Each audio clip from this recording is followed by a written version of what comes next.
Tension اور depression کا آسان علاج۔ محترم ناظرین و سامعین، میری پیاری بہنوں اور میری لاڈلی بیٹیوں، آج میں آپ کو ٹینشن اور ڈپریشن کا ایسا علاج بتانے والا ہوں جو آپ پاکی یا ناپاکی دونوں حالتوں میں کر سکتے ہیں۔ آپ لیٹے ہوئے ہوں، بیٹھے ہوئے ہوں، چل رہے ہوں، کسی بھی حالت میں، کسی بھی صورت میں جائز ہے، آپ کر سکتے ہیں۔ ہم میں سے اکثر لوگ اپنی زندگی میں ایسا وقت ضرور دیکھتے ہیں جب کوئی چھوٹی سی بات اچانک دل پر بوجھ بن جاتی ہے۔ ایک معمولی سا جملہ کسی نے کہہ دیا، ایک معاملہ توقع کے مطابق نہیں ہوا، کاروبار میں معمولی نقصان ہو گیا، گھر میں کسی سے اختلاف ہو گیا، کسی رشتہ دار نے ایسی بات کہہ دی جو دل کو لگ گئی، دفتر میں کسی افسر یا ساتھی نے ایسا جملہ بول دیا، اور ہم اس ایک واقعے کو اپنے ذہن کے اندر بار بار دہرانا شروع کر دیتے ہیں۔ بات چند لمحوں کی تھی لیکن ہم اسے گھنٹوں زندہ رکھتے ہیں۔ واقعہ ختم ہو جاتا ہے مگر ذہن میں اس کی فلم چلتی رہتی ہے۔ پھر انسان سوچتا ہے اگر ایسا ہو گیا تو کیا ہوگا، اگر میرا کاروبار خراب ہو گیا تو، اگر یہ رشتہ ختم ہو گیا تو، اگر گھر میں یہ مسئلہ بڑھ گیا تو، اگر اس شخص نے میرے بارے میں یہ غلط سوچ لیا تو، اگر آنے والے دنوں میں یہ مشکل پیدا ہو گئی تو، اور دیکھتے ہی ابھی واقعہ ہوا بھی نہیں ہوتا لیکن انسان اس کے نتیجے میں آنے والی 10 مشکلات پہلے ہی اپنے ذہن میں پیدا کر لیتا ہے۔ ایک حقیقت کے ساتھ 10 خدشے جڑ جاتے ہیں، پھر وہ خدشے خوف بن جاتے ہیں، خوف بے چینی بن جاتا ہے، اور بے چینی انسان کو اندر سے تھکانے لگتی ہے۔ خاص طور پر رات کا وقت اس کیفیت کو اور نمایاں کر دیتا ہے۔ دن بھر انسان کاموں میں مصروف رہتا ہے، گھر کے کام، بچوں کی ذمہ داریاں، نوکری، کاروبار، لوگوں سے ملاقاتیں، فون، پیغامات، گھر کے معاملات، بازار کے کام، ہر طرف مصروفیت ہوتی ہے۔ انسان کا ذہن مسلسل ایک کام سے دوسرے کام کی طرف جاتا رہتا ہے، لیکن جب رات آتی ہے، کمرے کی روشنی مدھم ہو جاتی ہے، انسان بستر پر لیٹتا ہے، سر تکیے پر رکھتا ہے، آنکھیں بند کرتا ہے، تو اچانک وہ تمام خیالات واپس آنے لگتے ہیں جنہیں دن بھر مصروفیت نے دبا رکھا تھا۔ ایک عورت بستر پر لیٹی سوچ رہی ہوتی ہے کہ میں نے آج فلاں کو وہ بات کیوں کہہ دی، اس نے مجھے اس انداز میں جواب کیوں دیا، شاید وہ میرے بارے میں غلط سوچ رہی ہوگی، شاید کل گھر میں کوئی مسئلہ پیدا ہو جائے۔ ایک مرد سوچ رہا ہوتا ہے کہ کاروبار کا کیا بنے گا، اگلے مہینے اخراجات کیسے پورے ہوں گے، اگر آرڈر نہ آیا تو، اگر نقصان ہو گیا تو، اگر ملازمت میں یہ مسئلہ بڑھ گیا تو، اور پھر ایک سوچ دوسری سوچ کو جنم دیتی ہے، دوسری تیسری کو، تیسری چوتھی کو، اور انسان کو معلوم ہی نہیں ہوتا کہ وہ ایک چھوٹی سی بات سے سوچوں کا پورا سمندر بنا چکا ہوتا ہے۔ آنکھیں بند ہوتی ہیں، جسم بستر پر ہوتا ہے، گھر میں خاموشی ہوتی ہے لیکن دماغ خاموش نہیں ہوتا۔ وہی بات دوبارہ، وہی منظر دوبارہ، وہی سوال دوبارہ۔ کبھی انسان گھڑی دیکھتا ہے تو آدھی رات گزر چکی ہوتی ہے، پھر وہ خود سے کہتا ہے کہ مجھے صبح جلدی اٹھنا ہے، مجھے سونا چاہیے، لیکن نیند بھی اسی وقت روٹ جاتی ہے جب انسان اسے پکڑنے کی سب سے زیادہ کوشش کرتا ہے۔ صبح ہوتی ہے، جسم تھکا ہوا ہوتا ہے، ذہن بوجھل ہوتا ہے، اور انسان سوچتا ہے کہ میں آخر کب تک اس طرح چلوں گا۔ اور بعض اوقات معاملہ صرف مستقبل کے خدشات تک محدود نہیں رہتا، انسان حقیقی دکھ، بیماری، گھریلو پریشانی، مالی دباؤ، تنہائی، رشتوں کی کشیدگی، اولاد کی فریاد، یا گزرے ہوئے واقعے کی صدمے کے ساتھ بھی زندگی گزار رہا ہوتا ہے۔ وہ لوگوں کے سامنے مسکرا رہا ہوتا ہے، معمول کے کام کر رہا ہوتا ہے، سب کو دکھائی دیتا ہے کہ یہ شخص بالکل ٹھیک ہے، لیکن اس کے اندر ایک جنگ جاری ہوتی ہے۔ وہ چاہتا ہے کہ کسی سے بات کرے مگر الفاظ نہیں ملتے، وہ چاہتا ہے کہ دل ہلکا ہو مگر سمجھ نہیں آتی کہ کہاں سے شروع کرے۔ ایسے میں انسان کو صرف یہ کہہ دینا کہ فکر نہ کرو کافی نہیں ہوتا، کیونکہ جس شخص کے اندر واقعی اضطراب اور مسلسل پریشانی چل رہی ہو، اس کے لیے چند الفاظ مسئلے کو ختم نہیں کرتے۔ اسے ایک ایسی جگہ چاہیے جہاں وہ بغیر خوف، بغیر شرمندگی، بغیر کسی انسان کے سامنے اپنے آپ کو ثابت کیے، اپنے رب کے سامنے اپنے دل کی پوری کیفیت رکھ سکے۔ اور یہی وہ مقام ہے جہاں آج کا ہمارا عمل شروع ہوتا ہے۔ محترم ناظرین، آج میں آپ کو ٹینشن اور ڈپریشن کا آسان علاج بتانے جا رہا ہوں۔ اسے میں نے ایک روحانی معمول اور دعا کے طور پر پیش کر رہا ہوں۔ یہ وہ طریقہ ہے جسے میں اپنی کیفیت میں اپنایا، اس سے مجھے اللہ کے فضل سے فائدہ محسوس ہوا اور اسی تجربے کو میں آپ کے ساتھ شیئر کر رہا ہوں۔ اگر کسی شخص کو مسلسل ڈپریشن، شدید بے چینی، نیند کی شدید خرابی، خود کو نقصان پہنچانے کے خیالات یا روزمرہ زندگی متاثر ہونے کی کیفیت ہو، وہ طبی اور نفسیاتی مدد ضرور لے، کیونکہ علاج اختیار کرنا بھی اللہ ہی کے بنائے ہوئے اسباب میں سے ہے۔ اب آئیے اصل طریقے کی طرف آتے ہیں۔ کوشش کریں کہ اگر ممکن ہو تو آپ ایسی جگہ بیٹھیں جہاں چند لمحوں کے لیے سکون ہو، آپ کی توجہ منتشر نہ ہو۔ وضو کر لیں تو بہت اچھی بات ہے، لیکن اس روحانی معمول کو صرف وضو کی موجودگی کے ساتھ مشروط نہ سمجھیں۔ پاکیزگی کے شرعی احکام اپنی جگہ اہم ہے، اور یہاں اصل مقصد دعا اور اللہ کی طرف رجوع ہے۔ سب سے پہلے 3 مرتبہ درود شریف پڑھیں جو آپ کو آسانی سے یاد ہے، پھر 3 مرتبہ سورہ فاتحہ پڑھیں، لیکن صرف الفاظ ادا کرنے کے لیے نہیں، ہر آیت کے مفہوم کو محسوس کرنے کی کوشش کریں۔ جب آپ کہیں الحمدللہ رب العالمین تو اپنے دل کو یاد دلائیں کہ میرا رب صرف میرا خالق نہیں، وہ میرے حالات سے بھی باخبر ہے، وہ میری کمزوری جانتا ہے، میری ضرورت جانتا ہے، میرے دل کا وہ درد بھی جانتا ہے جسے میں کسی انسان سے بیان نہیں کر سکتا۔ جب آپ ایاک نعبد و ایاک نستعین پڑھیں تو اب دل میں یہ احساس تازہ کریں کہ میں عبادت بھی اسی کی کرتا ہوں اور مدد بھی اسی سے مانگتا ہوں۔ جب آپ اہدنا الصراط المستقیم کہیں تو صرف زبان سے نہ کہیں، دل سے یہ مانگے کہ یا اللہ مجھے اس راستے پر چلا جس میں میرے دین، میرے دل، میری دنیا اور میری آخرت کی بھلائی ہو۔ 3 مرتبہ سورہ فاتحہ کے بعد 3 مرتبہ سورہ اخلاص پڑھیں، پھر آخر میں وہی درود شریف 3 مرتبہ پڑھیں جو ابتدا میں پڑھا تھا۔ یہاں تک تلاوت کا حصہ مکمل ہوا، لیکن یاد رکھیے آپ کے لیے اس عمل کا اصل حصہ اب شروع ہونا ہے۔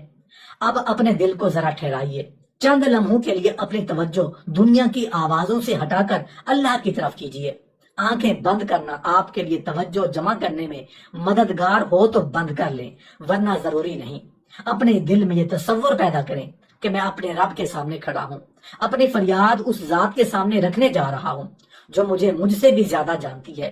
پھر دعا شروع کریں۔ یہاں کوئی مقررہ لمبی عبادت یاد کرنا ضروری نہیں، اصل چیز دل کی حاضری، عاجزی اور اللہ سے تعلق ہے۔ سب سے پہلے اللہ کی بارگاہ میں اپنے پڑھنے کی کمی کوتاہی کا اعتراف کریں، کہیں یا اللہ جو کچھ میں نے پڑھا اگر اس میں مجھ سے کوئی غلطی ہوئی، کوئی کوتاہی ہوئی، کوئی کمی رہ گئی تو مجھے معاف فرما۔ یا اللہ میں کامل نہیں ہوں، میں کمزور ہوں، میں خطا کار ہوں، لیکن میں تیرے دروازے سے مایوس ہو کر نہیں آیا، میں تیرے سامنے آیا ہوں کیونکہ میرا یقین ہے کہ تیرے سوا میری حقیقی فریاد سننے والا کوئی نہیں۔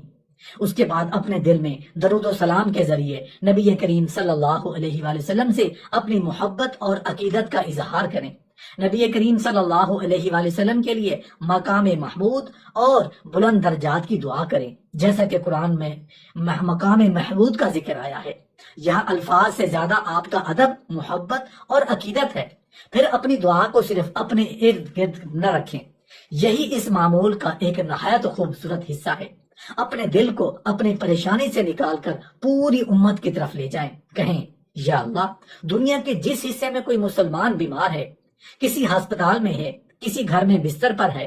کسی تکلیف میں ہے، کسی مالی پریشانی میں ہے، کسی قرض میں ہے، کسی گھریلو مسئلے میں ہے، کسی تنہائی میں ہے، کسی خوف میں ہے، یا اللہ اپنی رحمت سے ان کی مشکلات آسان فرما۔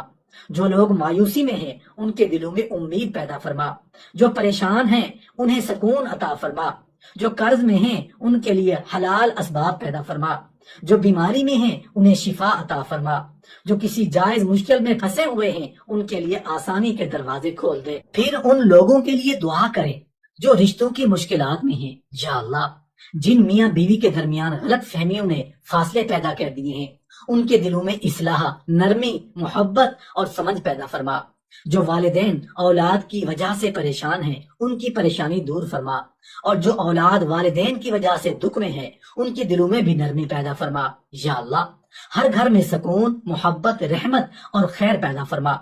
پھر ان لوگوں کے لیے دعا کریں جن کے پاس بظاہر سب کچھ ہے مگر دل میں سکون نہیں۔ یا اللہ جس کے پاس مال ہے مگر اطمینان نہیں اسے دل کا سکون عطا فرما، جس کے پاس اولاد نہیں اگر اس کے حق میں بہتر ہو تو اسے نیک اولاد عطا فرما، جس کے پاس اولاد ہے مگر وہ نافرمانی یا غلط راستے میں ہے ان کی اصلاح فرما، جو بے گھر ہیں ان کے لیے حلال اسباب پیدا فرما، جو سفر میں ہیں ان کی حفاظت فرما، جو کسی جائز قید یا ظلم میں مبتلا ہیں ان کے لیے آسانی اور رہائی کے راستے پیدا فرما، اور پھر اپنے خاندان کی طرف آئیے، اپنے والدین کو یاد کریں، اپنے بہن بھائیوں کو، اپنے بچوں کو، اپنے شریک حیات کو، اپنے رشتہ داروں کو، اپنے اساتذہ کو، اپنے دوستوں کو، اپنے ان لوگوں کو جنہوں نے کبھی آپ کے لیے خیر کی، جو زندہ ہیں ان کے لیے صحت، ایمان، عافیت اور ہدایت کی مانگے، اور جو دنیا سے رخصت ہو چکے ہیں ان کے لیے مغفرت اور رحمت کی دعا کریں، اپنے آباء و اجداد کے لیے دعا کریں، اپنے دادا، دادی، نانا، نانی، چچا، پھوپھی، ماموں، خالہ اور دوسرے رشتہ داروں کو یاد کریں۔ دعا کرتے وقت آپ محسوس کریں گے کہ آپ کا ذہن صرف اپنی پریشانی کے گرد گھومنے کی بجائے ایک وسیع دائرے میں داخل ہو گیا ہے۔ پھر اپنی اولاد کی طرف آئیے، اگر آپ کے بچے ہیں تو ان کے لیے ہدایت مانگیں، ان کے ایمان کے لیے دعا کریں، ان کے کردار کے لیے دعا کریں، ان کے اچھے مستقبل کے لیے دعا کریں، کہیں یا اللہ میری اولاد کو میرے لیے صدقہ جاریہ بنا دے، ان کے دلوں میں ایمان، شرم و حیا، سچائی اور نیکی پیدا فرما، انہیں صراط مستقیم پر چلا، اگر ان میں کوئی بیماری، پریشانی یا مشکل ہے تو یا اللہ ان کے لیے حلال اور مفید اسباب پیدا فرما، اگر آپ کے ہاں اولاد نہیں تو اللہ سے نیک اور صالح اولاد مانگے، اپنی دعا میں یہ بھی کہیں کہ یا اللہ جو میرے حق میں بہتر ہے وہ مجھے عطا فرما۔ اب وہ لمحہ آتا ہے جہاں آپ دوبارہ اپنی طرف لوٹتے ہیں، لیکن اب آپ وہی شخص نہیں رہے جو چند منٹ پہلے صرف اپنی پریشانی کے گرد گھوم رہا تھا۔ آپ نے اللہ کے کلام سے اپنے دل کو متوجہ کیا، پوری امت کے لیے دعا کی، بیماروں کو یاد کیا، پریشان لوگوں کو یاد کیا، اپنے خاندان کو یاد کیا، اپنی اولاد کو یاد کیا، اپنے والدین اور اپنے مرحومین کو یاد کیا، اور اب آخر میں اپنے رب کے سامنے اپنی ذات لے کر آئے ہیں۔ اب اپنے رب سے بالکل سادگی کے ساتھ بات کریں، یا اللہ میں مانتا ہوں کہ میں کمزور ہوں، میں مانتا ہوں کہ مجھ سے غلطیاں ہوئیں، میں نے کبھی تیرے حکم کے خلاف ورزی کی، کبھی غفلت کی، کبھی وہ عمل نہ کر سکا جو مجھے کرنا چاہیے تھا۔ یا اللہ میں اپنی کوتاہیوں کا اعتراف کرتا ہوں، مجھے معاف فرما، میں توبہ کرتا ہوں اور ارادہ کرتا ہوں کہ اپنی استطاعت کے مطابق تیرے احکام پر چلنے کی کوشش کروں گا۔ پھر اپنی اصل پریشانی کا نام لیں، اگر آپ ٹینشن میں ہیں تو کہیں یا اللہ تو میری ٹینشن کو مجھ سے بہتر جانتا ہے، اگر میں اپنی پریشانی پوری طرح بیان بھی نہ کر سکوں تو بھی تو میرے دل کا حال جانتا ہے، اگر میں ڈپریشن، بے چینی، خوف، تنہائی یا مسلسل سوچوں میں مبتلا ہوں تو یا اللہ مجھے اس کیفیت سے نکلنے کے لیے صحیح راستہ دکھا، میرے لیے ایسے اسباب پیدا فرما جو میرے حق میں بہتر ہوں، میرے دل کو سکون دے، میرے ذہن کو درست سوچنے کی صلاحیت دے، مجھے مایوسی سے بچا، مجھے اپنے بارے میں نا امید ہونے سے بچا، اور مجھے اپنی رحمت سے جوڑ دے۔ اگر جسمانی بیماری ہے تو بیماری کا نام لے کر دعا کریں، اگر درد ہے تو درد کا ذکر کریں، اگر نیند کا مسئلہ ہے تو اس کے لیے دعا کریں،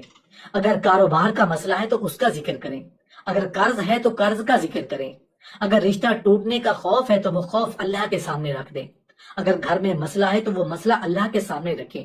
آپ کو کسی مشکل عبارت کی ضرورت نہیں، جس زبان میں آپ اپنے رب کے سامنے دل کھول سکتے ہیں اسی زبان میں دعا کریں۔ اور اگر آپ کو یہ خوف ہے کہ کسی شخص نے آپ کے ساتھ زیادتی کی ہے، آپ پر ظلم کیا ہے، آپ کو نظر بد یا کسی اور نقصان کا اندیشہ ہے تو یقینی دعویٰ کرنے کی بجائے اللہ سے حفاظت مانگیں، کہیں یا اللہ اگر میرے اوپر کوئی ظلم ہے تو مجھے اس سے بچا، اگر کسی کی بری نیت ہے تو اس کے شر سے میری حفاظت فرما، میرے ایمان، میری جان، میری عزت، میرے مال اور میرے گھر کی حفاظت فرما۔ یا اللہ مجھے ہر معلوم اور نامعلوم شر سے محفوظ فرما۔ یہ دعا صرف چند جملوں میں ختم نہ کریں، اپنے دل کی کیفیت اللہ کے سامنے رکھتے جائیں، لیکن یہ بھی یاد رکھیے کہ دعا کا مطلب یہ نہیں کہ انسان اسباب چھوڑ دے، اگر بیماری ہے تو علاج بھی کریں، اگر ذہنی دباؤ ہے تو قابل اعتماد انسان یا ماہر سے بات بھی کریں، اگر مالی مسئلہ ہے تو جائز تدبیر بھی کریں، اگر گھریلو مسئلہ ہے تو اصلاح کے لیے مناسب قدم بھی اٹھائیں۔ دعا انسان کو اسباب سے بے نیاز نہیں کرتی، دعا انسان کو اسباب اختیار کرتے ہوئے اپنے رب سے جوڑتی ہے۔ اور آخر میں ایک بات اپنے دل میں مضبوطی سے بٹھا لیجئے، آپ کی ہر سوچ حقیقت نہیں ہوتی، ہر خوف مستقبل کی خبر نہیں ہوتا، ہر خدشہ واقعہ نہیں ہوتا۔ بعض اوقات ہمارا ذہن ہمیں ایسے مستقبل کی سزا آج دینا شروع کر دیتا ہے جو شاید کبھی آئے ہی نہیں۔ اس لیے جب کوئی پریشان کن خیال آئے تو فوراً اسے حقیقت کا درجہ نہ دے، رکے، اللہ کو یاد کرے، دعا کرے، جو آپ کے اختیار میں ہے وہ کرے، اور جو آپ کے اختیار سے باہر ہے اسے اللہ کے سپرد کرنے کی مشق کرے۔ محترم ناظرین، اگر آج آپ کی زندگی میں کوئی ایسا مسئلہ ہے جس نے آپ کے دل کو تھکا دیا ہے تو اسے اکیلے اپنے سینے میں بند کر کے مت رکھیں، اپنے ساتھ رب کے سامنے رکھیں۔ رات کو اگر خیالات کا شور بڑھ جائے تو اپنے آپ کو یاد دلائیں کہ میرا رب جاگ رہا ہے، وہ میرے حال سے بے خبر نہیں، میں اس کے سامنے اپنی بات رکھ سکتا ہوں، میں اس سے مدد مانگ سکتا ہوں، میں اس سے ہدایت مانگ سکتا ہوں، میں اس سے سکون مانگ سکتا ہوں۔ اللہ تعالیٰ ہمیں اپنی رحمت سے سکون قلب عطا فرمائے، ہماری جائز پریشانیاں دور فرمائے، بیماروں کو شفا عطا فرمائے، مقروضوں کے لیے حلال راستے کھولے، ہمارے گھروں میں محبت پیدا فرمائے، ہماری اولاد کو نیک اور صالح بنائے، ہمارے والدین پر رحم فرمائے، ہمارے مرحومین کی مغفرت فرمائے، اور ہمیں ایسی زندگی عطا فرمائے جس میں مشکل کے وقت ہم مایوسی کی طرف نہیں بلکہ اپنے رب کی طرف رجوع کریں۔ آمین یا رب العالمین۔